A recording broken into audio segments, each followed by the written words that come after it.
Hello, everybody. This is Robert Miller from Project Grand Slam and our brand new album, Greetings from Serbia.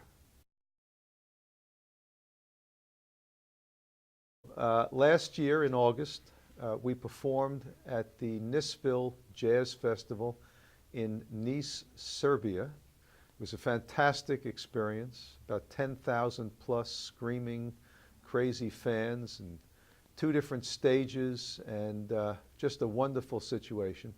And when we finished our set, as I was leaving the stage, the fellow who was organizing the festival came up to me and handed me a disc.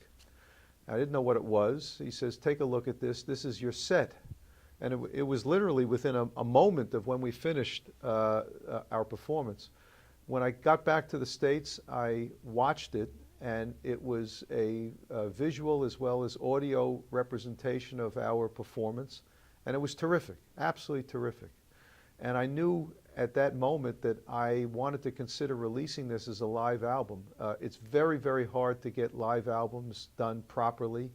You usually do a lot of planning. This was no planning because we didn't know it was going to be recorded. Although it's not perfect, there's snaps and crackles and pops and things like that, but it captured the band perfectly and right at the top of our game.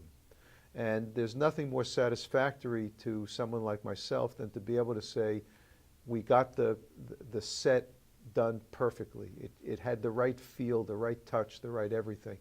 And I'm pleased to say that the reaction, particularly amongst the critics, has been just wonderful. We've had 15 reviews of this album so far, and every single one of them has been an A+ review. So it's really thrilling for us as a band to have that kind of response and also to have that kind of album. We released an album in June of 2018. It was actually our 6th album as Project Grand Slam, called Trippin'.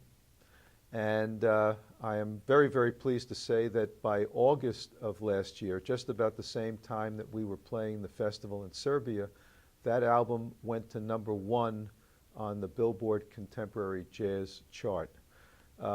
Having a #1 album is a great validation of all the hard work and effort that we've done with this band. It's a statement, and it's a statement that's a very positive statement, of course, for us. So it was a great, thrilling experience to have that album go to #1.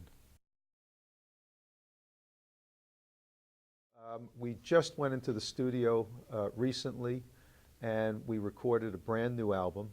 I wrote furiously over the last month or so and came up with 11 new songs that show the same kind of diversity that I always try to put into every one of the Project Grand Slam albums.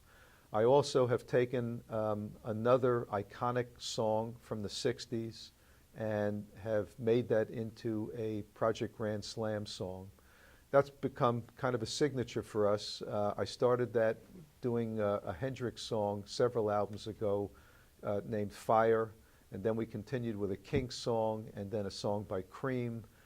We mixed in the middle a song by Fish, all of which is my way of basically honoring the groups that I grew up with and that I love.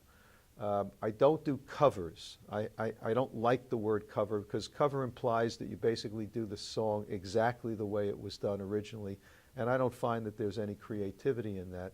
So what I do, I try to reimagine a song that I love from the past and make it my own.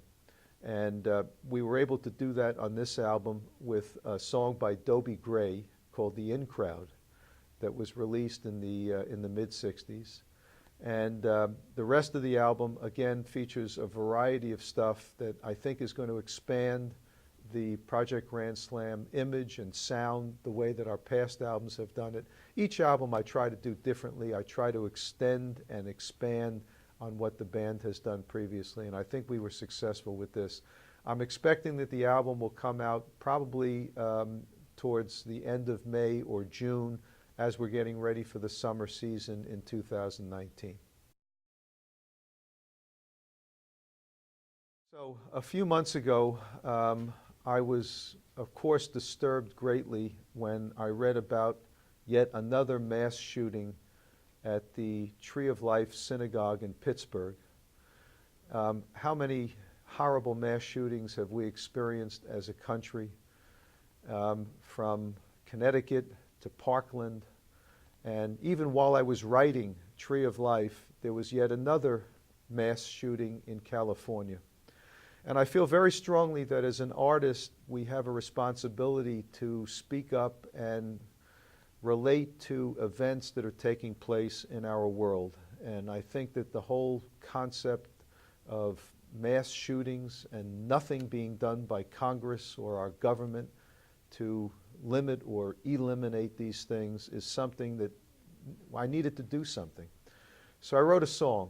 And it's a very different kind of song than anything else that I had ever written before. It's somber, it's melancholy, and it features only my keyboard player, Baden Goyo, and my singer, Ziara Washington. And it's basically a cry for relief, a cry for sanity in this world to eliminate this gun violence that we're faced everywhere. And like I said, it was something different for us. I have done these kinds of one-off songs in the past, but this one was special because I felt that we needed to do something as artists to deal with this terrible situation. It's been released, it's out in the public, it got some great reviews. Yes, I was one of the 10 million people that claimed to have been at Woodstock, even though there was only 500,000 or so that were there.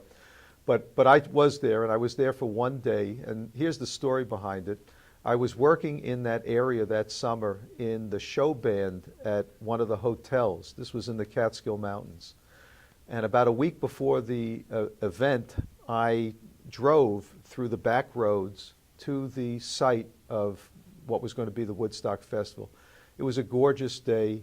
They were building the stage. The stage was at the top of a rise, and it went down a hill. And you could see that, many, many people were going to be able to see that concert. I went out and I bought a ticket for, I think, $3.50 for Saturday of the festival because I was going to be working Friday night. I figured I'd get there on Saturday. I'd spend all day Saturday at the concert, and then I have to go back and work on Saturday night. And that's exactly what we did, although we didn't know at the time that the concert became free and went all through the night.